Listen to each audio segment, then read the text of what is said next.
Tokyo ఒలింపిక్స్లో స్వర్ణంతో మెరిసిన నీరజ్ చోప్రా ప్యారిస్లోనూ దుమ్ము రేపాడు. విశ్వక్రీడల జావెలిన్ త్రో పోటీల్లో వరుసగా రెండవసారి ఫైనల్కు దూసుకెళ్లాడు. ఈ రోజు జరిగిన క్వాలిఫికేషన్ రౌండ్లో నీరజ్ ఈటను 89.34 మీటర్ల దూరం విసిరాడు. తొలి ప్రయత్నంలోని అంత దూరం బరిసెను విసిరి పతకం వేటలో అడుగు ముందుకేశాడు చోప్రా.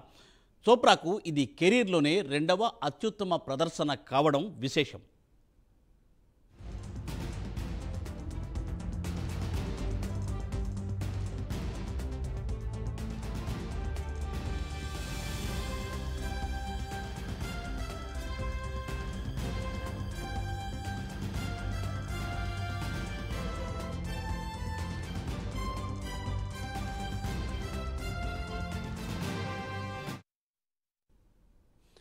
టోక్యో ఒలింపిక్స్లో స్వర్ణంతో మెరిసిన నీరజ్ చోప్రా ప్యారిస్లోనూ దుమ్ము రేపాడు. విశ్వక్రీడల జావెలిన్ త్రో పోటీలలో వరుసగా రెండవసారి ఫైనల్కు దూసుకెళ్లాడు. ఈ రోజు జరిగిన క్వాలిఫికేషన్ రౌండ్లో నీరజ్ చోప్రా ఈటను 89.34 మీటర్ల దూరం విసిరాడు. తొలి ప్రయత్నంలోని అంత దూరం బరిసెను విసిరి పతకం వేటలో అడుగు ముందుకేశాడు నీరజ్ చోప్రా. చోప్రాకు ఇది కెరీర్లోనే రెండవ అత్యుత్తమ ప్రదర్శన కావడం విశేషం.